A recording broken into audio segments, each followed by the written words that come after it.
আরে মনির ভাই কি করতেছেন? ভাই রোবোটিক স্কয়ার জুড়ে নিয়ে আসছি। ওরে ভাই এরকম ঘুরাঘুরি করে কেন ভাই? শুধু ঘুরাঘুরি না, আপনি ডাকলে আপনার কাছে চলে যাবে। কি বলেন? এই যে রোবোটিক সিস্টেম হাতে, আয় আয় আয়, এই যে দেখছেন। ওরে ভাই এখন বলতেছি যা যা চলে যা। এরপরে আপনি ওই যে ড্রয়ার খুলতে বলবেন, খুলে যাবে। এই যে আরে ভাই এই যে দেখেন, এটা আবার কেমন জিনিস? এটা আজব এক জাদুর জিনিস ভাই। আরে চমৎকার জিনিস তো ভাই। আপনার কিচেনটাকে গুছিয়ে দেওয়ার জন্য এটা চলে আসছে মনির এন্টারপ্রাইজে। ভাই আমার তো বড়টা লাগবে না, আপনার ছোটটা লাগবে? হ্যাঁ এই যে দেখেন। ওরে ভাই এইটাও একবার রোবটই। এটা আরো সুন্দর।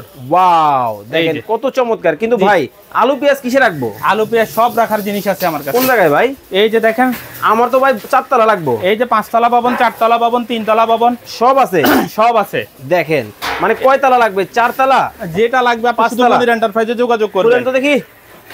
এই যে ভাই ডয়ার কি খুলবে না? ডয়ার তো খুলবে। হ্যাঁ এই যে স্টিকার লাগায় রাখছি। ও মানে একবার আটকে দিছেন? জি জি জি, দেখেন আটকে কিন্তু দিছে ভাই। এই যে দেখেন। আয় আয় আয়, এই যে দেখেন। ওরে চমৎকার জিনিস। এগুলো ভাই কমার্শিয়াল কিছু আছে? আরো আজব জিনিস দেখবেন। আরে দুবাই টাওয়ার চলে আসছে। দুবাই টাওয়ার এই যে দেখেন, নতুন রূপে। শুধু দেখে নেন, আমরা শর্ট ভাবে দেখাচ্ছি, হোয়াটসঅ্যাপে নক দিয়ে আমরা বিস্তারিত বলে দিব। ওকে পাতিল রাখার স্ট্যান্ড চলে আসছে এসকেবি। এসকেবি এরপরে আরো জিনিস আছে। কি ভাই? এই যে দেখেন, এটা কি? আজব এক ফোল্ডিং ওভেন স্ট্যান্ড। ওয়াও এই যে চমৎকার দেখেন। জিনিস। এই যে folding oven stand high high চলে গেল। 5 ইঞ্চি। হ্যাঁ, ওকে এরপরে হলো স্কয়ার কমার্শিয়াল জুড়ি আসছে। এটাও আছে 15 কেজি 10 কেজি। ভাই। দাম দর জানতে কি করতে হবে? দাম দর জানতে হোয়াটসঅ্যাপে নক দিবেন। স্ক্রিনে দেওয়া নাম্বারে হোয়াটসঅ্যাপের মধ্যে নক দিয়ে বিস্তারিত জানতে পারবেন।